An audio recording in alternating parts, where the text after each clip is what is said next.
वाहिगुरू जी का खालसा वाहिगुरू जी की फतेह जी। अज का जो टॉपिक जिस उत्ते विचार करन लगे हैं धन धन साहिब कमाल साहिब श्री गुरु हर राय साहब जी की जीवनी उपर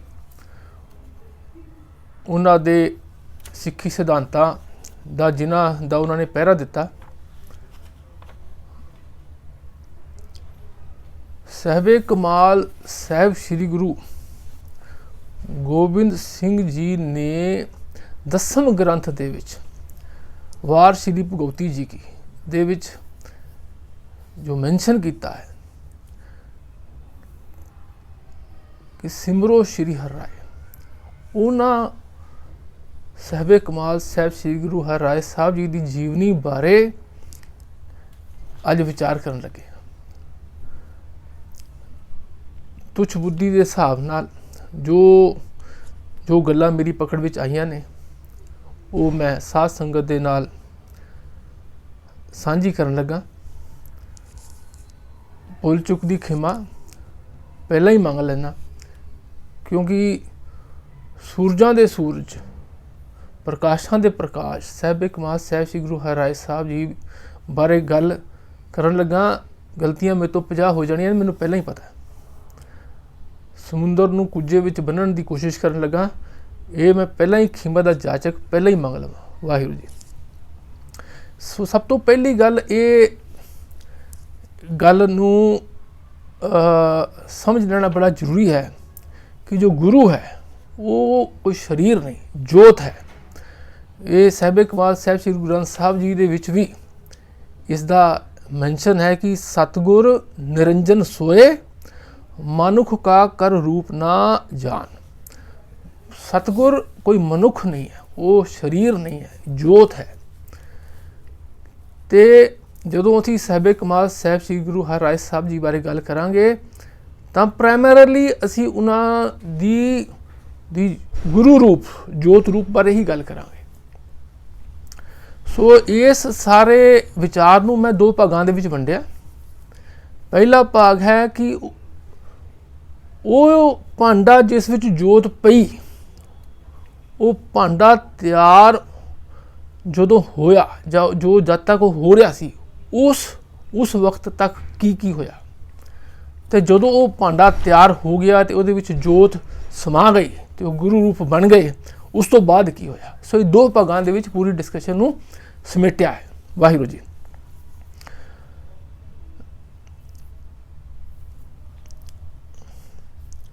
क्योंकि साहिब कमाल साहिब श्री गुरु ग्रंथ साहब जी का हुक्म है कि नाम समावे जो भांडा होए। जो भांडा है उस विच नाम समा सकता है। सो असी पहला भांडा तैयार होने तक दे समय की पहला गल करन लगे हैं। तो साहिब कमाल साहिब श्री गुरु हर राय साहब जी का जो प्रकाश है एक कीरतपुर साहब जी दे विच जो उस वक्त लाहौर सूबा सी, लाहौर सूबे विच पैंदा सी। ये 16 जनवरी 1630 दे विच होया, करीब करीब 394 साल पहला अज तो। वाहिगुरू जी। माता जी सन निहाल कौर जी ते पिता परिवार, मैं पिता जी की गल नहीं करता, पिता परिवार की गल करता पाया, क्योंकि वो पिता परिवार जिथे पूरा दा पूरा एक माहौल बनता है, वो पिता परिवार की मैं गल करन लगा। वो पिता परिवार च जो दादा जी सन वो साहिब कमाल साहिब श्री गुरु हरगोबिंद साहब जी खुद सन। उन्होंने ही इन्हों का नामकरण किया सी। जो आई सी देखने के लिए तो उन्होंने जो बालक गुरु हर राय साहब जी, गुरु मैं कह रहा क्योंकि गुरु तो बिना मेरी जबान से कुछ और निकलता ही नहीं। वाहिगुरू जी। तो जो वो बालक गुरु हर राय साहब जी सन तो जो गुरु हरगोबिंद साहब जी ने उन्होंने चुक्या सी तो उन्होंने मुस्कुरा के कहा सी कि ये तो हरि प्रभु खुद प्रभु हरि प्रभु दा ही रूप ने। सो इन्होंने ही नामकरण किया सी हर राय साहब। इन्हों दे गुरु साहिब कमाल साहिब श्री गुरु हरगोबिंद साहब जी दे 5 पुत्र सन ते 1 बेटी सी, बाबा अटल राय जी। सो जो साहिब कमाल साहिब श्री गुरु हर राय साहब जी के ताया जी बने बाबा अटल राय जी। पिता जी इन्हों दे सन बाबा गुरदित्ता जी ਤੇ ਚਾਚਾ ਜੀ ਸਨ ਗੁਰੂ ਤੇਗ ਬਹਾਦਰ ਸਾਹਿਬ, ਅਨੀ ਰਾਏ ਜੀ, ਸੂਰਜਮਲ ਜੀ, ਤੇ ਇੱਕ ਬੇਟੀ ਸੀ ਸਾਹਿਬ ਕਮਾਲ ਸਾਹਿਬ ਸ਼੍ਰੀ ਗੁਰੂ ਹਰਗੋਬਿੰਦ ਸਾਹਿਬ ਜੀ ਦੀ ਬੀਬੀ ਵੀਰੋ ਜੀ। ਸੋ ਇਹ ਉਹ ਪੂਰਾ ਪਰਿਵਾਰ ਸੀ। ਉਹ ਪਰਿਵਾਰ ਦੀਆਂ ਕੁਝ ਜਿਹੜੀਆਂ ਖਾਸ ਗੱਲਾਂ ਇਹ ਸਨ ਕਿ ਬਾਬਾ ਅਟਲ ਰਾਏ ਜੀ ਕਿੰਨੇ ਵੱਡੇ ਬ੍ਰਹਮ ਗਿਆਨੀ ਸਨ ਕਿ ਜਦੋਂ ਇਹ ਖੇਡ ਖੇਡਦੇ ਹੋਏ ਇਹਨਾਂ ਦਾ ਇੱਕ ਸਾਥੀ ਮੂਰਛਿਤ ਹੋ ਗਿਆ ਸੀ ਤਾਂ ਉਸ ਨੂੰ ਇਹਨਾਂ ਨੇ ਜਿੰਦਾ ਕੀਤਾ ਸੀਗਾ। ਉਹ ਕੁੰਡੀ ਗਲੇ 'ਚ ਪਾ ਕੇ ਕਿ ਉੱਠ ਖੜਾ ਹੋ, ਤੂੰ ਤਾਂ ਐਵੇਂ ਢੋਂਗ ਲਗਾ ਰਿਹਾ ਕਿ ਮਰ ਗਿਆ। ਤੇ ਇਸ ਵਿੱਚ ਗੁਰੂ ਹਰਗੋਬਿੰਦ ਸਾਹਿਬ ਜੀ ਨੇ ਕਿਹਾ ਸੀ ਕਿ ਇਹ ਕੁਦਰਤ ਦੇ ਖੇਡ ਵਿੱਚ ਦਖਲ ਨਹੀਂ ਸੀ ਕਰਨੀ। ਤੇ ਤਾਂ ਬਾਬਾ ਅਟਲ ਰਾਏ ਜੀ ਫਿਰ ਬ੍ਰਹਮਗਨ ਦੇ ਵਿੱਚ ਸਮਾਧੀ ਲੈ ਲਈ ਸੀ। ਇਹਨਾਂ ਦਾ ਗੁਰਦੁਆਰਾ ਦਰਬਾਰ ਸਾਹਿਬ ਜੀ ਦੇ ਬਾਹਰ ਕਾਫੀ ਵੱਡਾ ਹੈਗਾ, ਉਹਨਾਂ ਦਾ ਸਥਾਨ ਹੈ ਬਾਬਾ ਅਟਲ ਰਾਏ ਜੀ ਦਾ। ਬਾਬਾ ਗੁਰਦਿੱਤਾ ਜੀ ਜੋ ਇਹਨਾਂ ਦੇ ਪਿਤਾ ਜੀ ਸਨ, ਇਹ ਇਹਨਾਂ ਦੀ ਬਾਰੇ ਜੇ ਅਗਰ ਗੱਲ ਕਰੀਏ ਤਾਂ ਜੋ ਸਾਹਿਬ ਕਮਾਲ ਸਾਹਿਬ ਸ਼੍ਰੀ ਗੁਰੂ ਨਾਨਕ ਦੇਵ ਜੀ ਦੇ ਬੇਟੇ ਸ਼੍ਰੀ ਚੰਦ ਜੀ ਸਨ, ਉਹਨਾਂ ਨੇ ਇੱਕ ਵਾਰੀ ਗੁਰੂ ਹਰਗੋਬਿੰਦ ਸਾਹਿਬ ਜੀ ਨੂੰ ਕਿਹਾ ਸੀ ਕਿ ਇੱਕ ਬੇਟਾ ਮੈਨੂੰ ਦੇ ਦਿਓ। ਤੇ ਗੁਰੂ ਹਰਗੋਬਿੰਦ ਸਾਹਿਬ ਜੀ ਨੇ ਕਿਹਾ ਜੋ ਤੁਸੀਂ ਕਹੋ, ਜਿਸ ਨੂੰ ਕਹੋ ਤੁਸੀਂ ਲੈ ਲਓ। ਉਹਨਾਂ ਨੇ ਕਿਹਾ ਸੀ ਕਿ ਮੈਨੂੰ ਬਾਬਾ ਗੁਰਦਿੱਤਾ ਹੀ ਦੇ ਦਿਓ। ਸੋ ਬਾਬਾ ਗੁਰਦਿੱਤਾ ਜੀ ਚਾਹੇ ਉਸ ਵੇਲੇ ਵਿਆਹੇ ਹੋਏ ਸਨ, ਪਰ ਫਿਰ ਵੀ ਜੋ ਬਾਬਾ ਸ਼੍ਰੀ ਚੰਦ ਜੀ ਨੇ ਉਹਨਾਂ ਤੇ ਹੀ ਹੱਥ ਰੱਖਿਆ ਸੀ ਕਿ ਮੈਨੂੰ ਇਹ ਦੇ ਦਿਓ। ਇਹ ਬਾਬਾ ਗੁਰਦਿੱਤਾ ਜੀ ਇੱਕ ਵਾਰੀ ਸ਼ਿਕਾਰ ਖੇਡਣ ਗਏ। ਉਸ ਵੇਲੇ ਸ਼ਿਕਾਰ ਖੇਡਣ ਦਾ ਚਲਨ ਸੀ ਤੇ ਇਹਨਾਂ ਤੋਂ ਇੱਕ ਗਾਂ ਮਰ ਗਈ ਸੀ। ਤੇ ਝਗੜਾ ਸ਼ੁਰੂ ਹੋ ਗਿਆ। ਕਈ ਕਾਰਨ ਹੋਣਗੇ, ਰਾਜਨੀਤਿਕ ਕਾਰਨ, ਜਾਂ ਉਸ ਵੇਲੇ ਪਹਾੜੀ ਰਾਜੇ ਵੀ ਥੋੜ੍ਹੇ ਅਗੇਂਸਟ ਸੀ ਗੁਰੂ ਘਰ ਦੇ। ਤੇ ਉਸ ਝਗੜੇ ਨੂੰ ਘਟਾਉਣ ਦੇ ਲਈ ਅੰਤ ਦੇ ਵਿੱਚ ਉਹਨਾਂ ਨੇ ਗਾਂ ਜਿੰਦੀ ਕਰ ਦਿੱਤੀ ਸੀ। ਜਦੋਂ ਗੁਰੂ ਹਰਗੋਬਿੰਦ ਸਾਹਿਬ ਜੀ ਨੂੰ ਪਤਾ ਚੱਲਿਆ ਕਿ ਬਾਬਾ ਗੁਰਦਿੱਤਾ ਜੀ ਨੇ ਗਾਂ ਨੂੰ ਜ਼ਿੰਦਾ ਕਰ ਦਿੱਤਾ ਹੈ ਤਾਂ ਇਹਨਾਂ ਨੇ ਕਿਹਾ ਕਿ ਬਈ ਇਹ ਗਲਤੀ ਨਹੀਂ, ਇਹ ਗੁਨਾਹ ਹੈ। ਕਿਉਂਕਿ ਗਲਤੀ ਤਾਂ ਬਾਬਾ ਅਟਲ ਰਾਏ ਜੀ ਪਹਿਲਾਂ ਹੀ ਕਰ ਚੁੱਕੇ ਸੀ। ਬਈ ਇਹ ਹੁਣ ਜਾਣਦੇ ਹੋਏ ਕਿ ਇਹ ਗਲਤੀ ਹੈ, ਦੁਬਾਰਾ ਗਲਤੀ ਕਰਨੀ, ਜਿਹੜੇ ਕਿ ਅਸੀਂ ਜ਼ਿੰਦਗੀ 'ਚ ਕਈ ਵਾਰੀ ਕਰਦੇ ਰਹਿੰਦੇ ਹਾਂ, ਇਹ ਤਾਂ ਬਹੁਤ ਵੱਡੇ ਗੁਨਾਹਗਾਰ ਹਾਂ।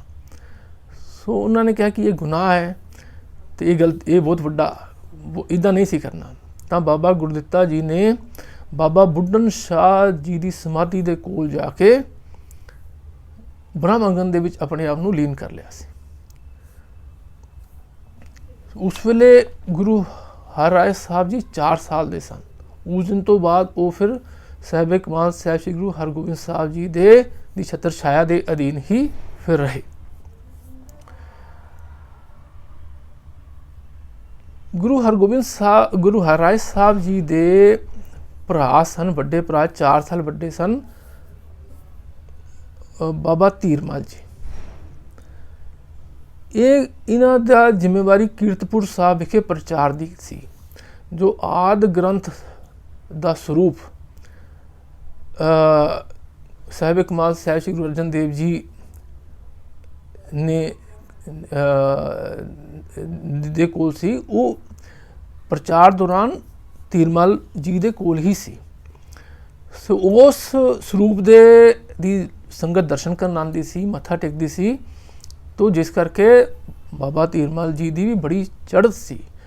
ਉਹਨਾਂ ਦੀ ਬੜੀ ਲੋਕੀ ਸ਼ਰਧਾ ਦੇ ਨਾਲ ਆਦਿ ਗ੍ਰੰਥ ਸਾਹਿਬ ਨੂੰ ਮੱਥਾ ਟੇਕਦੇ ਸਨ, ਬਾਬਾ ਧੀਰਮਲ ਜੀ ਨੂੰ ਮੱਥਾ ਟੇਕਦੇ ਸਨ।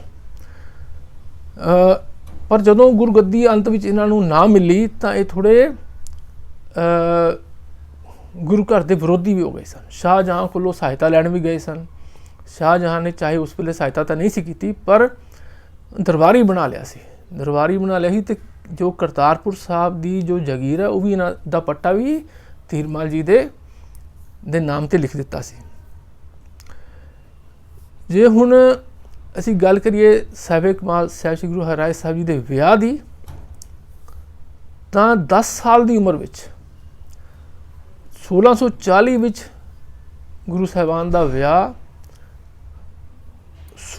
ਸੁਲੱਖਣੀ ਜੀ ਦੇ ਨਾਲ, ਜਿਨ੍ਹਾਂ ਦਾ ਇਤਿਹਾਸ ਦੇ ਵਿੱਚ ਮਾਤਾ ਕ੍ਰਿਸ਼ਨ ਕੌਰ ਵੀ ਆਉਂਦਾ ਹੈ, ਮਾਤਾ ਕ੍ਰਿਸ਼ਨ ਦੇਵੀ ਕਰਕੇ ਵੀ ਆਉਂਦਾ ਹੈ, ਤੇ ਕੋਟ ਕਲਿਆਣੀ ਕਰਕੇ ਵੀ ਆਉਂਦਾ, ਕਿਉਂਕਿ ਇਹਨਾਂ ਦੇ ਪਿਤਾ ਜੀ ਜੋ ਸੀ ਉਹ ਯੂਪੀ ਦੇ ਕਲਿਆਣਪੁਰ ਇਲਾਕੇ ਦੇ ਸਨ। ਇਸ ਲਈ ਕਿਤੇ ਕਿਤੇ ਇਹਨਾਂ ਦਾ ਨਾਮ ਕੋਟ ਕਲਿਆਣੀ ਕਰਕੇ ਵੀ ਆਉਂਦਾ। ਉਹਨਾਂ ਦੇ ਨਾਲ ਹੋਇਆ। ਤੇ ਇਹਨਾਂ ਦੇ ਘਰ 2 ਬੱਚੇ ਸਨ, ਇੱਕ ਬਾਬਾ ਰਾਮ ਰਾਏ ਜੀ ਤੇ ਇੱਕ ਸਾਹਿਬ ਕਮਾਲ ਸਹਿਬ ਸ੍ਰੀ ਗੁਰੂ ਹਰਕ੍ਰਿਸ਼ਨ ਸਾਹਿਬ ਜੀ। ਸੋ ਇਹ ਉਹ ਸਾਰਾ ਵਕਤ ਸੀ, ਇਹ ਉਹ ਸਾਰਾ ਦੌਰ ਸੀ ਜਨਮ ਤੋਂ ਲੈ ਕੇ, ਉਹ ਸਾਰਾ ਮਾਹੌਲ ਸੀ ਜਿਸ ਦੇ ਵਿੱਚ ਸਾਹਿਬ ਕਮਾਲ ਸਹਿਬ ਸ੍ਰੀ ਗੁਰੂ ਹਰਿਰਾਏ ਸਾਹਿਬ ਜੀ ਦਾ ਭਾਂਡਾ ਜੋਤ ਦੀ ਪ੍ਰਾਪਤੀ ਦੇ ਲਈ ਬਣਿਆ। ਵਾਹਿਗੁਰੂ। ਸਾਹਿਬ ਕਮਾਲ ਸਾਹਿਬ ਸ੍ਰੀ ਗੁਰੂ ਹਰਗੋਬਿੰਦ ਸਾਹਿਬ ਜੀ ਨੇ ਜਦੋਂ ਇਹ ਦੇਖਿਆ ਇਹਨਾਂ ਦੇ ਗੁਣਾਂ ਕਰਕੇ ਕਿ ਬਈ ਇਹ ਭਾਂਡਾ ਹੀ ਸਭ ਤੋਂ ਸੰਪੂਰਨ ਹੈ, ਪੂਰਾ ਹੈ, ਜਿਸ ਵਿੱਚ ਜੋਤ ਟਿਕਾਈ ਜਾ ਸਕਦੀ ਹੈ, ਕਿਉਂਕਿ ਜੋ ਸ਼ੇਰਨੀ ਦਾ ਦੁੱਧ ਹੁੰਦਾ ਹੈ ਇਹ ਸੋਨੇ ਦੇ ਭਾਂਡੇ ਵਿੱਚ ਹੀ ਰੱਖਿਆ ਜਾ ਸਕਦਾ, ਨਹੀਂ ਤਾਂ ਕਿਤੇ ਫਰਿੱਜ ਫਿੱਟ ਜਾਂਦਾ। ਸੋ ਜਦੋਂ ਉਹਨਾਂ ਨੇ ਦੇਖਿਆ ਸਾਹਿਬ ਕਮਾਲ ਸਾਹਿਬ ਸ੍ਰੀ ਗੁਰੂ ਹਰਗੋਬਿੰਦ ਸਾਹਿਬ ਜੀ ਨੇ ਕਿ ਇਹ ਹੁਣ ਸੋਨੇ ਦਾ ਭਾਂਡਾ ਤਿਆਰ ਹੋ ਗਿਆ ਹੈ ਜਿਸ ਵਿੱਚ ਜੋਤ ਟਿਕਾਈ ਜਾ ਸਕਦੀ ਹੈ, ਤਾਂ ਉਹਨਾਂ ਨੇ 1644 ਵਿੱਚ ਜਦੋਂ ਸਾਹਿਬ ਕਮਾਲ ਸਾਹਿਬ ਸ੍ਰੀ ਗੁਰੂ ਹਰਿਰਾਏ ਸਾਹਿਬ ਜੀ 14 ਸਾਲ ਦੀ ਉਮਰ ਵਿੱਚ ਸਨ, ਤਾਂ ਗੁਰਗੱਦੀ ਸਾਹਿਬ ਕਮਾਲ ਸਾਹਿਬ ਸ੍ਰੀ ਗੁਰੂ ਹਰਿਰਾਏ ਸਾਹਿਬ ਜੀ ਨੂੰ ਸੌਂਪੀ ਤੇ ਆਪ ਜੋਤੀ ਜੋਤ ਸਮਾ ਗਏ। ਇਹ ਜੋ ਗੁਰਗੱਦੀ ਦੀ ਜ਼ਿੰਮੇਵਾਰੀਆਂ ਨੂੰ ਸੰਭਾਲਣਾ ਇਹ ਭੱਟ ਟੱਲ ਜੀ ਨੇ ਗੁਰੂ ਗ੍ਰੰਥ ਸਾਹਿਬ ਜੀ ਦੇ ਵਿੱਚ ਜਿਨ੍ਹਾਂ ਦੀ ਉਹਨਾਂ ਦੀ ਬਾਣੀ ਦਰਜ ਹੈ ਉਸ ਦੇ ਵਿੱਚ ਉਹਨਾਂ ਨੇ ਇਸ ਨੂੰ ਅਲੂਣੀ ਸਿਲ ਕਰਕੇ ਲਿਖਿਆ ਹੈ ਕਿ ਇਹ ਬੜਾ ਕਰੜਾ ਕੰਮ ਹੈ, ਇਹ ਸੌਖਾ ਕੰਮ ਨਹੀਂ ਹੈਗਾ। ਗੁਰੂ ਘਰ ਦੀ ਸੇਵਾ ਕੋਈ ਵੀ ਸੇਵਾਦਾਰ ਕਰਦਾ ਹੋਵੇ ਇਹ ਬੜਾ ਕਰੜਾ ਕੰਮ ਹੈ। ਗੁਰੂ ਆਪਣੇ ਆਪ ਵਿੱਚ ਹੋਣਾ ਤਾਂ ਬਹੁਤ ਹੀ ਵੱਡੀ ਅਲੂਣੀ ਸਿਲ ਨੂੰ ਚੱਟਣ ਦੇ ਬਰਾਬਰ ਹੈ। ਪਟਨਾਲ ਜੀ ਟਲ ਜੀ ਲਿਖਦੇ ਨੇ ਕਿ ਸਿਲ ਜੋਗ ਅਲੂਣੀ ਚੱਟੀ ਹੈ, ਸਿਲ ਅਲੂਣੀ ਚੱਟੀ ਹੈ, ਇਸ ਦੇ ਬਰਾਬਰ ਦਾ ਕੰਮ ਹੈ। ਜਿਹੜੇ ਛੋਟੇ ਛੋਟੇ ਸੇਵਾਦਾਰ ਅਸੀਂ ਗੁਰਦੁਆਰਿਆਂ ਵਿੱਚ ਦੇਖਦੇ ਹਾਂ, ਭਾਈ ਜੀ, ਇਹਨਾਂ ਦੀ ਜ਼ਿੰਦਗੀ ਵੀ ਬੜੀ ਕਰੜੀ ਹੁੰਦੀ ਹੈ ਤੇ ਇਹਨਾਂ ਦੇ ਬਾਰੇ ਵੀ ਅਸੀਂ ਮਤਲਬ ਕੋਸ਼ਿਸ਼ ਕਰਿਆ ਕਰੀ ਕਿ ਇਹਨਾਂ ਬਾਰੇ ਕੋਈ ਬਹੁਤ ਜ਼ਿਆਦਾ ਅਪਸ਼ਬਦ ਜਾਂ ਇੱਧਰ ਉੱਧਰ ਦੇ ਵਿਚਾਰ ਨਾ ਕਰਿਆ ਕਰੀ, ਕਿਉਂਕਿ ਬਹੁਤ ਸਖਤ ਜ਼ਿੰਦਗੀ ਹੈ ਗੁਰਦੁਆਰੇ ਦੇ ਸੇਵਾਦਾਰ ਦੀ ਹੋਣ ਤੇ ਗੁਰੂ ਖੁਦ ਹੋਣ ਦੀ ਜ਼ਿੰਮੇਵਾਰੀ। ਤੇ ਇਹ ਤਾਂ ਵਾਹਿਗੁਰੂ ਕਿਸੇ ਦੇ ਹੀ ਜ਼ਿੰਮੇ ਲਗਾ ਸਕਦਾ, ਬਖਸ਼ਿਸ਼ ਵਾਹਿਗੁਰੂ ਜੀ। ਤੇ ਜੋ ਗੁਰਗੱਦੀ ਦੀ ਜੋ ਰਸਮ ਸੀ, ਜੋ ਤਿਲਕ ਲਗਾਇਆ ਗਿਆ ਸਾਹਿਬ ਕਮਾਲ ਸਾਹਿਬ ਸ੍ਰੀ ਗੁਰੂ ਹਰਿਰਾਏ ਸਾਹਿਬ ਜੀ ਨੂੰ, ਉਹ ਭਾਈ ਭਾਨਾ ਜੀ ਨੇ, ਜੋ ਕਿ ਬਾਬਾ ਬੁੱਢਾ ਜੀ ਦੇ ਵੰਸ਼ ਵਿੱਚੋਂ ਸਨ। ਜਦੋਂ ਗੁਰੂ ਹਰਿਰਾਏ ਸਾਹਿਬ ਜੀ ਦੀਆਂ ਲਾਵਾਂ ਪੜ੍ਹੀਆਂ ਗਈਆਂ ਸਨ ਤਾਂ ਉਸ ਵੇਲੇ ਵੀ ਭਾਈ ਭਾਨਾ ਜੀ ਨੇ ਪੜ੍ਹੀਆਂ ਸਨ। ਉਹਨਾਂ ਨੇ ਗੁਰਗੱਦੀ ਦਾ ਤਿਲਕ ਲਗਾਇਆ ਸੀ। ਜਦੋਂ ਗੁਰਗੱਦੀ ਦਾ ਕਾਰਜ ਸੰਭਾਲਿਆ ਤਾਂ ਸਾਰੇ ਸਾਹਿਬ ਕਮਾਲ ਸਾਹਿਬ ਸ੍ਰੀ ਗੁਰੂ ਹਰਗੋਬਿੰਦ ਸਾਹਿਬ ਜੀ ਦੇ ਜਿੰਨੇ ਵੀ ਬੇਟੇ ਸਨ, ਉਸ ਵਕਤ ਗੁਰੂ ਤੇਗ ਬਹਾਦਰ ਸਾਹਿਬ ਜੀ ਸਨ ਜੋ ਕਿ ਉਸ ਵੇਲੇ 23 ਸਾਲ ਦੇ ਕਰੀਬ ਸਨ, ਮਨੀ ਰਾਏ ਜੀ ਸਨ, ਸੂਰਜਮਲ ਜੀ ਸਨ, ਇਹਨਾਂ ਸਾਰਿਆਂ ਨੇ ਗੁਰੂ ਜੋਤ ਨੂੰ ਫਿਰ ਮੱਥਾ ਟੇਕਿਆ ਸੀ। ਧੀਰਮਲ ਜੀ ਨੇ ਨਹੀਂ ਟੇਕਿਆ ਸੀ, ਵਿਰੋਧੀ ਹੋ ਗਏ ਸਨ, ਬਟ ਉਸ ਵਕਤ ਬਾਕੀ ਸਾਰੀ ਸੰਗਤ ਨੇ, ਗੁਰੂ ਹਰਗੋਬਿੰਦ ਸਾਹਿਬ ਜੀ ਦੇ ਸਾਰੇ ਪੁੱਤਰਾਂ ਨੇ ਗੁਰੂ ਜੋਤ ਨੂੰ ਮੱਥਾ ਟੇਕਿਆ ਸੀ। ਵਾਹਿਗੁਰੂ ਜੀ। ਸੋ ਜਦੋਂ ਗੁਰੂ ਸਾਹਿਬਾਨ ਜੀ ਨੇ ਇਹ ਗੁਰਗੱਦੀ ਦਾ ਕਾਰਜ ਸੰਭਾਲਿਆ ਤਾਂ ਸਿੱਖੀ ਦੀ ਪਰੰਪਰਾ ਦਾ ਜੋ ਬੂਟਾ ਸੀ ਉਹਨਾਂ ਦੀ ਛੱਤਰ ਛਾਇਆ ਹੇਠ ਹੋਰ ਹਰਿਆ, ਹੋਰ ਭਰਿਆ, ਹੋਰ ਫੁੱਲਿਆ। ਭਾਵੇਂ ਗੁਰੂ ਸਾਹਿਬਾਨ ਜੀ ਨੇ ਆਪ ਤਾਂ ਕੋਈ ਖੁਦ ਬਾਣੀ ਨਹੀਂ ਉਚਾਰੀ, ਪਰ ਸਿੱਖੀ ਸਿਧਾਂਤਾਂ ਤੇ ਕਰੜਾ ਪਹਿਰਾ ਦਿੱਤਾ। ਸਭ ਤੋਂ ਪਹਿਲਾਂ ਜੇ ਸਿਧਾਂਤਾਂ ਦੀ ਗੱਲ ਕਰੀਏ ਤਾਂ ਸਿੱਖੀ ਦੇ ਵਿੱਚ ਜੁਰਤ ਇੱਕ ਐਸਾ ਸਿਧਾਂਤ ਹੈ ਕਿ ਸਿੱਖ ਜੇ ਕਦੀ ਨਿਭਦਾ ਹੈ, ਡਰਦਾ ਹੈ, ਭਾਉ ਕਰਦਾ ਹੈ ਤਾਂ ਸਿਰਫ ਅਕਾਲ ਪੁਰਖ ਤੋਂ, ਹੋਰ ਕਿਸੇ ਤੋਂ ਨਹੀਂ ਕਰਦਾ। ਸਾਹਿਬ ਕਮਾਲ ਸਾਹਿਬ ਸ੍ਰੀ ਗੋਬਿੰਦ ਸਿੰਘ ਜੀ ਦੀ ਜਾਪ ਸਾਹਿਬ ਦੇ ਵਿੱਚ ਜੋ ਬਾਣੀ ਹੈ ਉਹਦੇ ਵਿੱਚ 158ਵਾਂ ਬੰਦ ਜੋ ਕਹਿੰਦਾ ਹੈ ਕਿ ਕਰੀਮੁਲ ਕਮਾਲ ਹੈ ਕਿ ਜੁਰਤ ਜਮਾਲ। ਪਰਮਾਤਮਾ ਜੋ ਹੈ ਉਹ ਵੀ ਜੁਰਤ ਦਾ ਤੇਜ ਹੈ ਤੇ ਉਹਦੇ ਭਗਤ ਵੀ ਜੁਰਤ ਦੇ ਤੇਜ ਹੁੰਦੇ ਨੇ।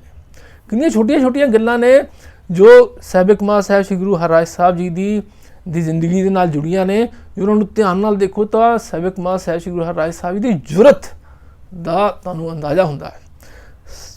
ਉਸ ਵੇਲੇ ਜਦੋਂ ਸਾਹਿਬ ਕਮਾਲ ਸਾਹਿਬ ਸ੍ਰੀ ਗੁਰੂ ਹਰਿਰਾਏ ਸਾਹਿਬ ਜੀ ਨੇ ਗੁਰਗੱਦੀ ਦਾ ਕਾਰਜ ਸੰਭਾਲਿਆ ਤਾਂ ਸ਼ਾਹਜਹਾਂ ਮੁਗਲ ਸਮਰਾਟ ਸੀ, ਉਸ ਕੋਲ ਕਰੀਬ 11 ਲੱਖ ਦੀ ਫੋਰਸ ਸੀ, ਜਿਹਦੇ ਵਿੱਚ ਪੈਦਲ ਸਵਾਰ, ਘੋੜ ਸਵਾਰ, ਸ਼ਸਤਰ ਸਵਾਰ 500 ਤਰ੍ਹਾਂ ਦੀਆਂ ਵੰਨਗੀਆਂ ਸਨ। ਤੇ ਬਾਦਸ਼ਾਹ ਕੋਲ ਨਗਾੜਾ ਹੁੰਦਾ ਸੀ, ਹੋਰ ਕਿਸੇ ਥੱਲੇ ਕਿਸੇ ਕੋਲ ਨਗਾੜਾ ਨਹੀਂ ਸੀ ਹੁੰਦਾ। ਤੇ ਸਾਹਿਬ ਕਮਾਲ ਸਾਹਿਬ ਸ੍ਰੀ ਗੁਰੂ ਹਰਿਰਾਏ ਸਾਹਿਬ ਜੀ ਨੇ ਆਪਣੇ ਦਰਬਾਰ ਵਿੱਚ ਨਗਾੜਾ ਰੱਖਿਆ ਸੀ। ਜਦੋਂ ਬੈਠਦੇ ਸਨ ਨਗਾੜਾ ਵੱਜਦਾ ਸੀ। ਇਹ ਗੱਲ ਬੜੀ ਛੋਟੀ ਜਿਹੀ ਹੈ ਕਿ ਨਗਾੜਾ ਵੱਜਦਾ ਸੀ, ਪਰ ਇਹ ਜੁਰਤ ਦੀ ਗੱਲ ਹੈ ਕਿ ਬਈ ਉਹਨਾਂ ਕੋਲ ਫੌਜ ਕਿੰਨੀ ਸੀ? ਸਿਰਫ 2200 ਦੀ, ਪਰ ਜਿਗਰਾ ਵਾਹਿਗੁਰੂ ਦੇ ਬਰਾਬਰ ਦਾ। ਸੋ ਦੂਸਰਾ ਉਹਨਾਂ ਕੋਲ 2200 ਸਵਾਰ ਘੋੜ ਸਵਾਰ ਹੁੰਦਾ ਸੀ। ਕਿੱਥੇ 11 ਲੱਖ ਫੌਜ, ਕਿੱਥੇ 2200, ਫਿਰ ਵੀ ਆਪਣੀ ਇੰਡੀਪੈਂਡੈਂਸ ਕਾਇਮ ਕਰਕੇ ਰੱਖਦੇ ਸਨ। ਸਾਹਿਬ ਕਮਾਲ ਸਾਹਿਬ ਸ੍ਰੀ ਗੁਰੂ ਅਰਜਨ ਦੇਵ ਜੀ ਜਦੋਂ ਸ਼ਹੀਦੀ ਦੇ ਲਈ ਜਾ ਰਹੇ ਸਨ ਤਾਂ ਸਾਹਿਬ ਕਮਾਲ ਸਾਹਿਬ ਸ੍ਰੀ ਗੁਰੂ ਹਰਗੋਬਿੰਦ ਸਾਹਿਬ ਜੀ ਨੂੰ ਕਹਿ ਕੇ ਗਏ ਸੀ ਕਿ ਦੇਖ ਮੈਂ ਹੁਣ ਚੱਲਿਆ ਸ਼ਾਂਤੀ ਦਾ ਮੈਸੇਜ ਲੈ ਕੇ, ਆਪਣੇ ਵੱਲੋਂ ਪੂਰਾ ਸ਼ਾਂਤੀ ਦੇ ਨਾਲ ਮੈਂ ਕੋਸ਼ਿਸ਼ ਕਰਾਂਗਾ ਕਿ ਇਹ ਝਗੜਾ ਸੁਲਝ ਜਾਏ, ਪਰ ਜੇ ਨਾ ਸੁਲਝਿਆ ਤਾਂ ਅੱਗੇ ਤੋਂ ਉਹੀ ਭਾਸ਼ਾ ਬੋਲਣੀ ਹੈ ਜੋ ਉਹ ਸਮਝਦੇ ਨੇ। ਤੇ ਜਦੋਂ ਸਾਹਿਬ ਕਮਾਲ ਸਾਹਿਬ ਸ੍ਰੀ ਗੁਰੂ ਅਰਜਨ ਦੇਵ ਜੀ ਦੀ ਸ਼ਹੀਦੀ ਹੋਈ ਤਾਂ ਉਸ ਦਿਨ ਤੋਂ ਬਾਅਦ ਸਾਹਿਬ ਕਮਾਲ ਸਾਹਿਬ ਸ੍ਰੀ ਗੁਰੂ ਹਰਗੋਬਿੰਦ ਸਾਹਿਬ ਜੀ ਨੇ ਮੀਰ ਤੇ ਪੀਰ ਦੀਆਂ ਤਲਵਾਰਾਂ ਉਹ ਭਾਸ਼ਾ ਨੂੰ ਸਮਝਾਉਣ ਲਈ ਨਹੀਂ ਪਹਿਨੀਆਂ। ਉਹੀ ਪਰੰਪਰਾ ਅੱਗੇ ਸਾਹਿਬ ਕਮਾਲ ਸਾਹਿਬ ਸ੍ਰੀ ਗੁਰੂ ਹਰਿਰਾਏ ਸਾਹਿਬ ਜੀ ਨੇ ਕਾਇਮ ਕੀਤੀ। 2200 ਘੋੜ ਸਵਾਰ ਆਪਣੇ ਕੋਲ ਰੱਖਦੇ ਸਨ।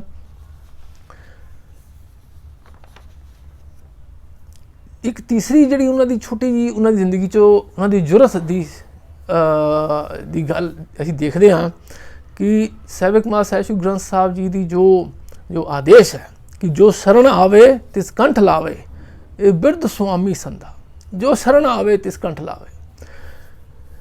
ਦਾਰਾ ਸ਼ਿਕੋ ਦੇ ਵਿਰੁੱਧ ਔਰੰਗਜ਼ੇਬ ਪਿਆ ਹੋਇਆ ਸੀ ਤੇ ਦਾਰਾ ਸ਼ਿਕੋ ਆਲਮੋਸਟ ਸ਼ਿਕਸਤ ਖਾ ਕੇ ਇੱਧਰ ਉੱਧਰ ਭੱਜਿਆ ਤੇ ਸਾਹਿਬ ਕਮਾਲ ਸਾਹਿਬ ਸ੍ਰੀ ਗੁਰੂ ਹਰਿਰਾਏ ਸਾਹਿਬ ਜੀ ਦੇ ਉਹਨੂੰ ਹੋਰ ਕੋਈ ਸ਼ਰਨ ਨਹੀਂ ਸੀ ਲੱਭ ਰਹੀ। ਕੋਈ ਕੌਣ ਮੈਨੂੰ ਸ਼ਰਨ ਦੇਗਾ, ਕਿਹਦੇ ਕੋਲੋਂ ਬੱਚਾ? ਸਾਰਾ ਉਹਨੇ ਸਭ ਪੂਰੇ ਹਿੰਦੁਸਤਾਨ ਦੇ ਵਿੱਚ ਔਰੰਗਜ਼ੇਬ ਦਾ ਰਾਜ ਸੀ, ਕਿੱਥੇ ਜਾਵਾਂ, ਕੌਣ ਸ਼ਰਨ ਦੇਗਾ? ਸੋ ਉਹ ਸਾਹਿਬ ਕਮਾਲ ਸਾਹਿਬ ਸ੍ਰੀ ਗੁਰੂ ਹਰਿਰਾਏ ਸਾਹਿਬ ਜੀ ਕੋਲ ਆਏ ਸੀ, ਥੱਕਿਆ ਹਾਰਿਆ। ਤਾਂ ਸਾਹਿਬ ਕਮਾਲ ਸਾਹਿਬ ਸ੍ਰੀ ਗੁਰੂ ਹਰਿਰਾਏ ਸਾਹਿਬ ਜੀ ਨੇ ਉਹਨਾਂ ਨੇ ਲੰਗਰ ਛਕਵਾਇਆ। ਬਈ ਤੂੰ ਸ਼ਰਨ ਆਇਆ, ਕੋਈ ਗੱਲ ਨਹੀਂ, ਇੰਨੀ ਕਿਹੜੀ ਗੱਲ ਹੈ। ਉਹਨਾਂ ਨੇ ਕਿਹਾ ਵੀ ਮੈਂ ਤੁਹਾਡੇ ਆਪਸ 'ਚ ਪੋਲੀਟੀਕਲ ਮਾਮਲੇ ਨੇ, ਮੈਂ ਇੰਟਰਫੀਅਰ ਨਹੀਂ ਕਰਾਂਗਾ। ਮਤਲਬ ਤੁਸੀਂ ਭਰਾ ਨੇ ਕਿਸ ਨੇ ਗੱਦੀ ਬੈਠਣਾ, ਕਿਸ ਨੇ, ਇਹ ਤੁਹਾਡੀ ਆਪਸ ਦੀ ਮਾਮਲਾ, ਪਰ ਤੂੰ ਆਇਆ, ਸ਼ਰਨ ਆਇਆ, ਥੱਕਿਆ ਹਾਰਿਆ, ਤੂੰ ਲੰਗਰ ਛਕ ਬੈਠ ਕੇ, ਕੋਈ ਦਿੱਕਤ ਨਹੀਂ। ਐਸਾ ਨਹੀਂ ਕਿ ਬਾਰੋ ਭਜਾਦਾ ਹੋਈ ਬਾਜਾ ਮੇਰੇ ਕੋਲ ਨਾ ਹੀ ਭਰਾਵਾ, ਐਸਾ ਨਹੀਂ। ਬੈਠ, ਰੋਟੀ ਖਾ, ਲੰਗਰ ਛਕ। ਉਹ ਬਿਆਸ ਦਰਿਆ ਕਰਨ ਲਈ ਉਹਨੂੰ ਕੁਝ ਬੀੜੀਆਂ ਦੀ ਵੀ ਜ਼ਰੂਰਤ ਸੀ, ਉਹ ਵੀ ਦਿੱਤੀਆਂ, ਚੱਲ ਜਾ, ਕੋਈ ਗੱਲ ਨਹੀਂ। ਪਰ ਉਸ ਵਕਤ ਦੇ ਬਾਦਸ਼ਾਹ ਔਰੰਗਜ਼ੇਬ ਦੇ ਦੁਸ਼ਮਣ ਨੰਬਰ 1 ਨੂੰ ਲੰਗਰ ਛਕਾਣਾ। ਅੱਜ ਕੱਲ੍ਹ ਤਾਂ ਲੋਕੀ ਕਿਸੇ ਨੂੰ ਆਪਣੇ ਘਰ ਦੇ ਕਿਸੇ ਕੋਈ ਐਸਾ ਭੇਤੀ ਹੋਵੇ, ਕਿਸੇ ਨੂੰ ਕੋਈ ਘਰ ਵਿੱਚ ਮਤਲਬ ਹਲਕਾ ਵੜ ਕੇ ਤੇ ਉਹ ਕੁੰਡੀਆਂ ਮਾਰ ਲੈਂਦੇ ਨੇ ਬਈ ਕਿਸੇ ਦੁਨੀਆ ਨੂੰ ਪਤਾ ਨਹੀਂ ਚੱਲੇ ਕਿ ਮੇਰੇ ਘਰ ਇਹ ਦੁਸ਼ਮਣ ਛੁਪਿਆ ਬੈਠਾ। ਉਹ ਆਇਆ, ਲੰਗਰ ਛਕਾਇਆ, ਬੀੜੀਆਂ ਪਾਰ ਕਰਾਈਆਂ ਕਿ ਵੀ ਆਪਣੇ ਝਗੜੇ ਤੁਸੀਂ ਆਪ ਨਜਿੱਠੋ, ਤੁਹਾਡੇ ਪਰਿਵਾਰਕ ਝਗੜੇ ਨੇ, ਮੈਂ ਉਹਨੇ ਇੰਟਰਵਿਊ ਨਹੀਂ ਕਰਾਂਗਾ, ਇਹ ਤੁਸੀਂ ਆਪ ਦੇਖ ਲਓ ਕਿਸਨੇ ਕਰਨਾ। ਪਰ ਤੂੰ ਮੇਰੀ ਸ਼ਰਨ 'ਚ ਆਇਆ ਤਾਂ ਤੂੰ ਗੁਰੂ ਦੀ ਸ਼ਰਨ ਵਿੱਚ ਆਇਆ ਤਾਂ ਖਾਲੀ ਨਹੀਂ ਜਾਏਗਾ। ਵਾਹਿਗੁਰੂ ਜੀ। ਔਰੰਗਜ਼ੇਬ ਜਦੋਂ ਗੱਦੀ ਤੇ ਬੈਠਾ ਤੇ ਉਹਨੂੰ ਪਤਾ ਸੀ ਕਿ ਦਾਰਾ ਸ਼ਿਕੋ ਦੀ ਸਾਹਿਬ ਕਮਾਲ ਸਾਹਿਬ ਸ੍ਰੀ ਗੁਰੂ ਹਰਿਰਾਏ ਸਾਹਿਬ ਜੀ ਨੇ ਇਹ ਸਹਾਇਤਾ ਕੀਤੀ ਹੈ। ਉਸਨੇ 3 ਵਾਰ ਕੋਸ਼ਿਸ਼ ਕੀਤੀ ਕਿ ਕੀਰਤਪੁਰ ਸਾਹਿਬ ਤੇ ਹਮਲਾ ਹੋਵੇ। ਇੱਕ ਵਾਰ ਉਸਨੇ ਜ਼ਾਲਿਮ ਖਾਂ ਨੂੰ 10,000 ਦੀ ਸੈਨਾ ਲੈ ਕੇ ਭੇਜਿਆ। ਇਹ ਰਸਤੇ ਵਿੱਚ ਹੀ ਕੋਈ ਮਾਸ ਖਾਇਆ ਤੇ ਇਹ ਮਰ ਗਿਆ। ਦੂਸਰੀ ਵਾਰ ਉਸਨੇ ਕੰਧਾਰ ਦੇ ਇੱਕ ਦੂੰਦੇ ਖਾਂ ਸੀ, ਉਸ ਨੂੰ भेजा कि तू जाके कीरतपुर साहब ते हमला कर। उसनूं रस्ते दे विच ही किसी उहदे साथी सी पर शत्रु सी अंदरों अंदर, तो उन्हें उन्होंने मार दिता। तीसरी बार सहारनपुर दे नाहर खान नूं भेजिया। रस्ते दे विच हैजा फैल गया, अद्धी तो ज़्यादा फौज मर गई, नाहर खान भी मर गया, तो फौज सारी वापस चल गई। उस दिन तो बाद फौज दे विच ये एक डर जिहा फैल गया, ये एक ख्याल फैल गया कि जो भी साहिब कमाल साहिब श्री गुरु हरराज साहब ते हमला करेगा वो वापस जिंदा नहीं आएगा। इसलिए किसी ने फिर बाद मुड़ के अटैक नहीं किया। फिर औरंगजेब ने, पर उहदे मन च कीड़ा तो सीगा जे कि बई इन्हें साहिब कमाल साहिब श्री गुरु हरराज साहब जी ने धारा शिकोह की सहायता की है। उन्हें साहिब कमाल साहिब श्री गुरु हरराज साहब ने दिल्ली आने का हुक्म दिता कि बई तुसीं दिल्ली आओ तो ये पोजीशन क्लीयर करो कि क्यों हैल्प की सी। उस वक्त दे हिंदुस्तान दे सम्राट दा सुनेहा आया कि तुसी आओ तो पोजीशन क्लीयर करो, तो साहिब कमाल साहिब श्री गुरु हरराज साहब जी ने अपने बेटे को भेज दिता कि तुसी जाओ। ये बड़ी जुरत की गल है, इनू तुसी बड़े ध्यान नाल देखो तो बड़ी जुरत की गल है। अज की डेट दे विच कोई वड्डा अफसर किसी नूं घर किसी नूं बुलावे बई तू आके मैनू क्लीयर कर ए पोजीशन जाओ पोजीशन, तो सारे नीचे भजे चाले जाते हैं, खुद जाना पैंदा है। किसी नूं तुसीं डेलीगेट नहीं कर सकते। कोई मंत्री, कोई चीफ मिनिस्टर, प्रधानमंत्री, राष्ट्रपति किसी नूं अफसर नूं नीचे कित्थे 11 लाख की फौज, कित्थे 2200 की फौज, तो नूं किसी नूं बुलावे, इस इन्ने लैवल ऑफ डिफरेंस होवे, इन्नी ताकत का, तो सारे अफसर नीचे भजे जाते हैं तैयार बार तैयार। एक तो खुश होंगे ने कि मैनू बुलाया, दूजा डरते हैं। पर साहिब कमाल साहिब श्री गुरु हरराज साहब जी ने अपने बेटे को कहा कि तू जाके क्लीयर करिया, कोई गल नहीं। सो जदों राम राय जी दिल्ली दरबार च पहुंचे तो औरंगजेब की यह हिम्मत नहीं हुई कि मैं तेनू नहीं सुनता, राय साहब जी ने बुला के लिया। ऐसा नहीं। मैं कई सारे अफसर देखे ने कि तुसी कई सारे मैं सीनियर सैक्रटरी देखे ने, कोई जॉइंट सैक्रटरी की मीटिंग होवे तो जॉइंट सैक्रटरी तो नीचे थल्ले चले जाए, वो कहते भी असी तू जा भज जा जॉइंट सैक्रटरी भेजे। पर औरंगजेब की ये हिम्मत नहीं पई कि भी राम राय ने कहा भी मैं तेरे नाल गल नहीं करता, मैं साहिब कमाल साहिब श्री गुरु हरराज साहब ने गल ही करांगा, नहीं तो हमला करांगा। उन्होंने आ जा भरा तू ही समझा दे आके। सो बड़े उस दरबार में धारा शिकोह बारे क्वेश्चन हुए, क्यों समूह सहायता की। राम राय जी ने क्लीयर किया भी जो शरण आवे कंठ लावे, ये तो साडा सिक्खी का सिद्धांत है। सो बड़े सारे क्वेश्चन हुए, राम राय जी ने बड़ा क्लीयर किया, सारे सिक्खी के सिद्धांत क्लीयर किए। राम राय जी की दरबार में बड़ी वाह वाह हुई, बड़ी इज्जत बन गई। जो दरबारिया ने देखा कि ये तो सिक्खी सिद्धांत की इज्जत बनती पई, तो उन्होंने एक मसाला लगाता कि ये पूछो कि जो आसा महला पहला दे विच जो शब्द है कि मिट्टी मुसलमान की पेड़े पई कुम्हार, घड़ भांडे ईटा किया जल्दी करे पुकार, इस दे विच ये तो मुसलमानों के अगेंस्ट है। सो राम राय जी इत्थे छिड़क गए। उन्होंने जो इज्जत बन गई सी दरबार दे विच, उन्होंने उस इज्जत नूं गवाना नहीं चाहा, घबरा गए। चाहे गुरु साहिबान ने उन्होंने जो भेजा सीगा तो कहा सी कि ये याद रखना कि गुरु अंग संग है, पर अपनी इज्जत नूं खत्म ना करन, जो लोगों की इज्जत अखां इज्जत बन गई सी, छिड़क गए। तो उन्होंने कहा कि नहीं, जो आदि ग्रंथ साहब जो जिसने लिखा है उस दे विच या जो कापी तुहाडे कोल है उस दे विच गलती ना लिखा गया होएगा कि मिट्टी मुसलमान की, ये मिट्टी बेईमान की है बेसिकली। तो औरंगजेब तो खुश हो गया, तसल्ली हो गई भी ठीक है कोई गल नहीं। औरंगजेब की तो तसल्ली हो गई, पर जो गुरु हरराज साहब जी को पता चलिया तो उन्होंने उस वेले आदेश कर दिता कि जिथे हैं जिधर मूँह है उधर ही चले जाओ। देखो ये बढ़िया दो जुरत दी गल्लां ने इहदे विच कि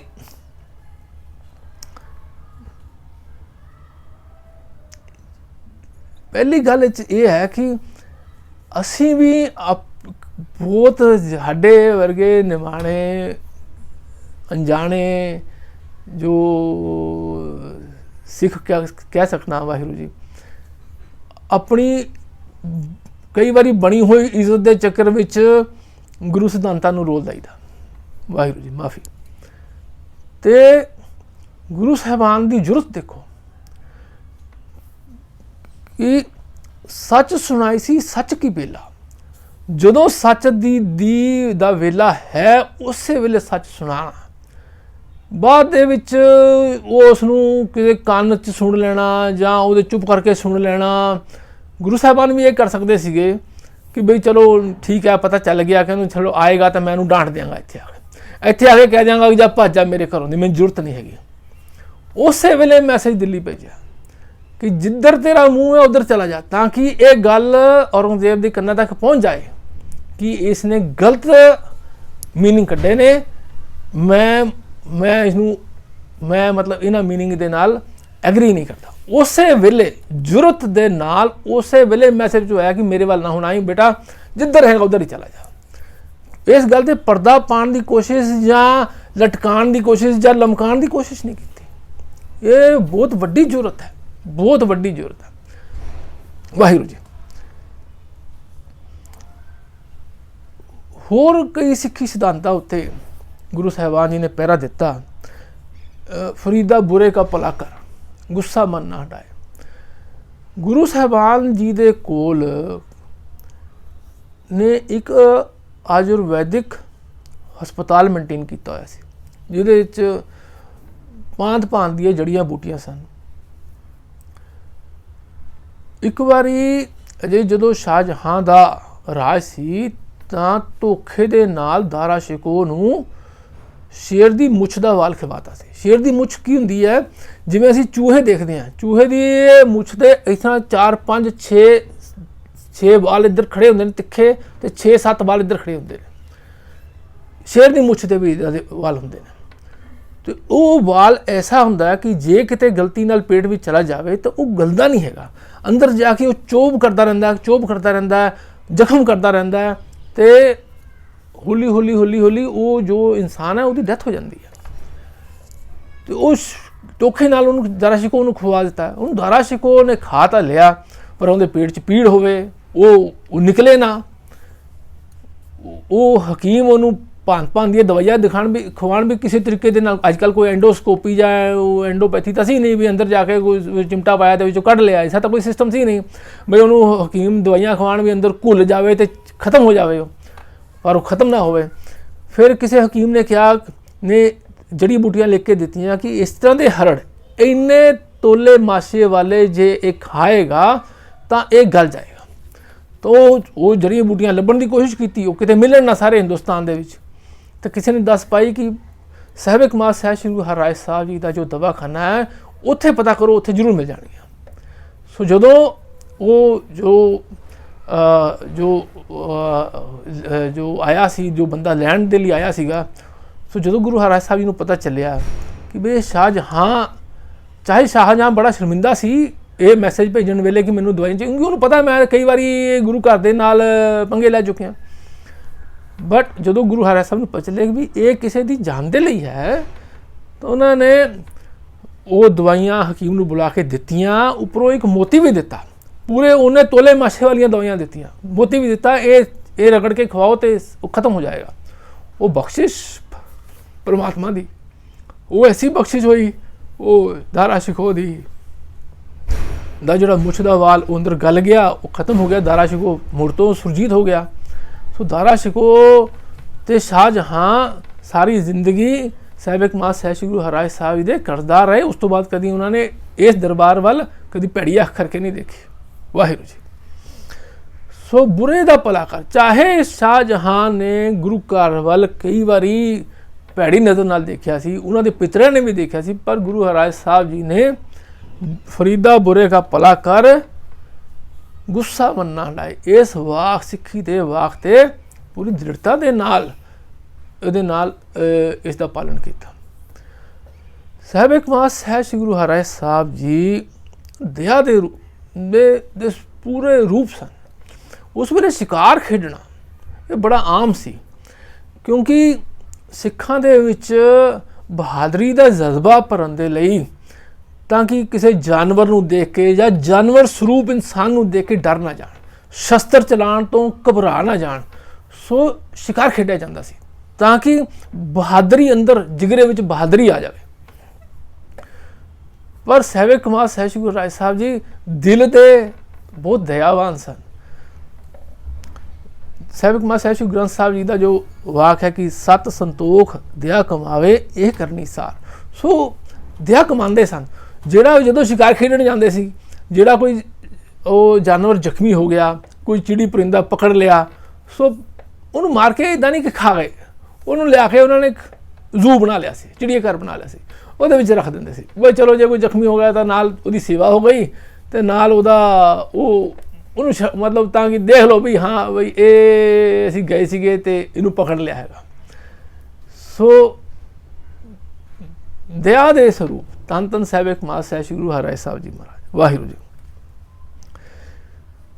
ਇੱਕ ਹੋਰ ਘਟਨਾ ਜੋ ਸਹਿਬੇ ਕਮਾਲ ਸਹਿਬ ਸ਼੍ਰੀ ਗੁਰੂ ਹਰਿਰਾਏ ਸਾਹਿਬ ਜੀ ਦੀ ਜ਼ਿੰਦਗੀ 'ਚ ਘਟੀ, ਜੋ ਕਿ ਸਹਿਬੇ ਕਮਾਲ ਸਹਿਬ ਸ਼੍ਰੀ ਗੁਰੂ ਗ੍ਰੰਥ ਸਾਹਿਬ ਜੀ ਦੇ ਜੋ ਵਾਕ ਹੈ ਕਿ ਗੁਰ ਕੇ ਬਚਨ ਸਤ ਸਤ ਕਰ ਮਾਨੇ ਮੇਰੇ ਠਾਕੁਰ ਬਹੁਤ ਪਿਆਰੇ। ਗੁਰੂ ਦੇ ਬਚਨਾਂ ਨੂੰ ਸਤ ਸਤ ਕਰਕੇ ਮੰਨਣਾ।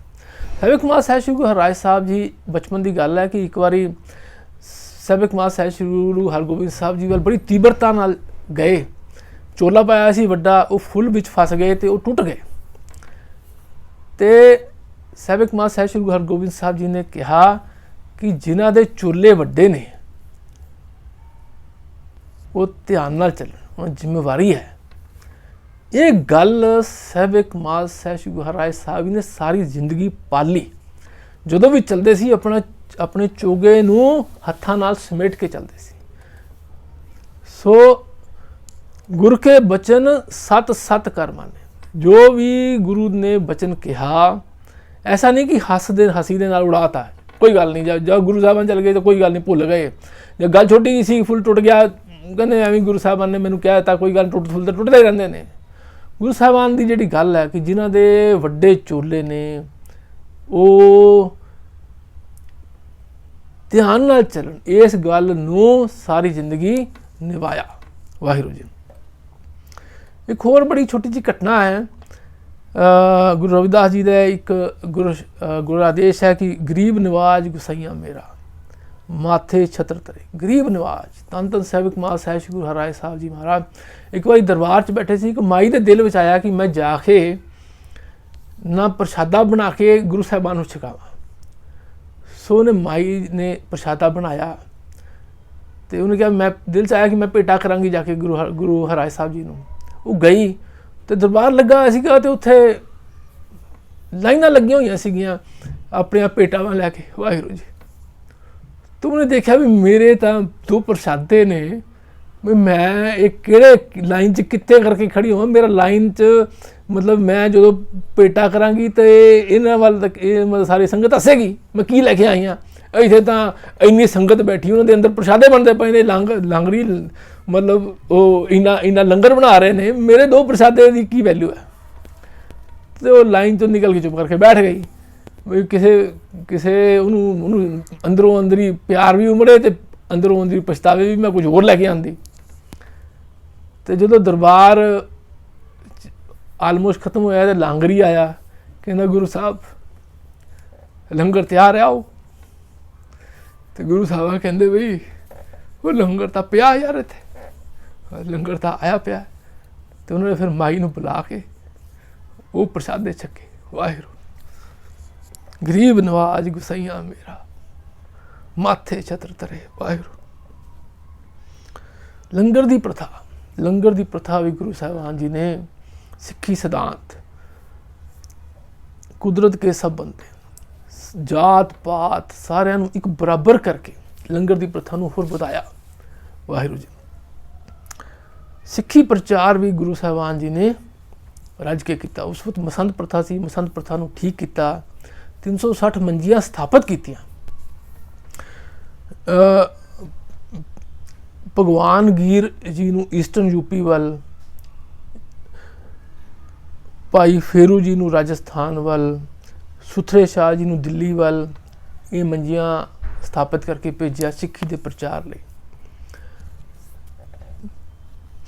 ਗੁਰੂ ਸਾਹਿਬਾਨ ਜੀ 1661 ਅਕਤੂਬਰ 1661 ਵਿੱਚ ਜੋਤੀ ਜੋਤ ਸਮਾਏ ਸਨ। ਵਾਹਿਗੁਰੂ ਜੀ 31 ਸਾਲ 8 ਮਹੀਨੇ ਦੀ ਉਮਰ ਸੀ। 17 ਸਾਲ ਗੁਰਗੱਦੀ ਸੰਭਾਲਣ ਤੋਂ ਬਾਅਦ ਗੁਰੂ ਸਾਹਿਬਾਨ ਅਕਤੂਬਰ 1661 ਵਿੱਚ ਜੋਤੀ ਜੋਤ ਸਮਾਏ। ਦਾ ਸੰਸਕਾਰ ਜੋ ਹੈ ਉਹ ਕੀਰਤਪੁਰ ਸਾਹਿਬ ਵਿਖੇ ਜੋ ਪਤਾਲਪੁਰੀ ਕਰਕੇ ਗੁਰਦੁਆਰਾ ਹੈ ਉਸ ਦੇ ਵਿੱਚ ਹੋਇਆ, ਉੱਥੇ ਹੋਇਆ।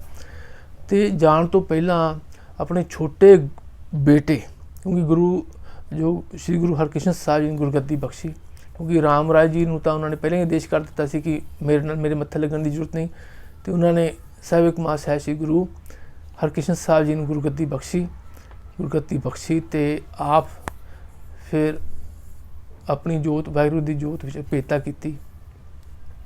ਤੇ ਇਹ ਜਿਹੜੀ ਗੱਲ ਹੈ ਕਿ ਗੁਰੂ ਜੋਤ ਹੈ, ਇਹ ਮਨੁੱਖ ਨਹੀਂ ਹੈ, ਇਹ ਗੁਰੂ ਹਰਕ੍ਰਿਸ਼ਨ ਸਾਹਿਬ ਜੀ ਦੇ ਵਿੱਚ ਜੋਤ ਧਾਰ ਕੇ ਫਿਰ ਤੋਂ ਇਸ ਸਿੱਖੀ ਸਿਧਾਂਤ ਨੂੰ ਪੱਕਾ ਕੀਤਾ।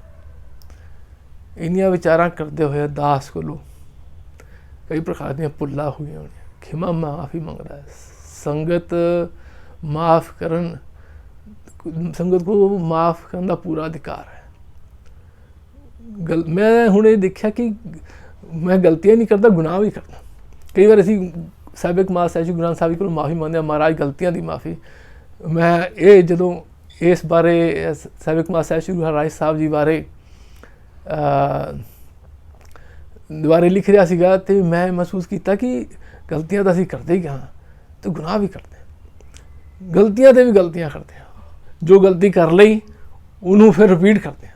तो अज की अरदास मैं वाहिगुरू नूं अज ये भी अरदास की है कि महाराज मेरी गलतियां भी माफ़ करो तो मेरे गुनाह भी माफ़ करो, क्योंकि मैं तो होर कल फिर गलतियां हो जानियां ने, तो हर पल गलतियां होंदियां ने। तो साध संगत कोलों ये रुतबा है कि वो मेरिया भुलों नूं खिमा करनगे। तो इस वीडियो ਨੂੰ ਖਤਮ ਕਰਨ ਤੋਂ ਪਹਿਲਾਂ ਸਾਹਿਬ ਕਮਾਲ ਸਾਹਿਬ ਸ੍ਰੀ ਗੁਰੂ ਗੋਬਿੰਦ ਸਿੰਘ ਜੀ ਮਹਾਰਾਜ ਜੀ ਦੇ ਹੁਕਮ ਅਨੁਸਾਰ ਸਿਮਰੋ ਸ਼੍ਰੀ ਹਰਿ ਰਾਏ ਜੋ ਕਿ ਜੋਤ ਸਰੂਪ ਨੇ। ਸੋ 1 ਮਿੰਟ ਦੇ ਲਈ ਉਸ ਜੋਤ ਸਰੂਪ ਨੂੰ ਧਿਆਨ ਧਰ ਕੇ ਅਸੀਂ ਵਾਹਿਗੁਰੂ ਮੰਤਰ ਦਾ ਗੁਰੂ ਜਾਪ ਕਰਾਂਗੇ, ਉਸ ਤੋਂ ਬਾਅਦ ਸਮਾਪਤੀ ਕਰਾਂਗੇ। ਵਾਹਿਗੁਰੂ ਵਾਹਿਗੁਰੂ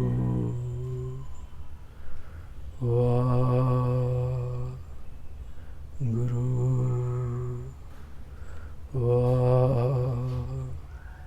ਵਾਹਿਗੁਰੂ ਵਾਹਿਗੁਰੂ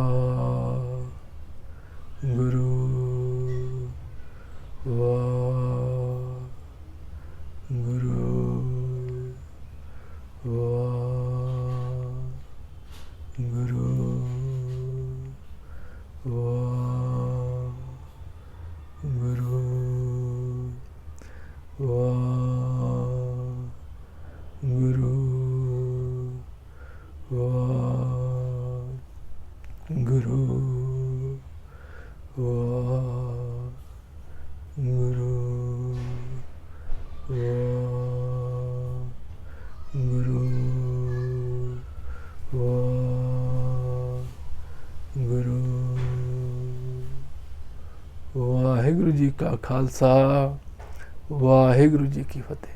बख्शिश वाहिगुरु सतनाम।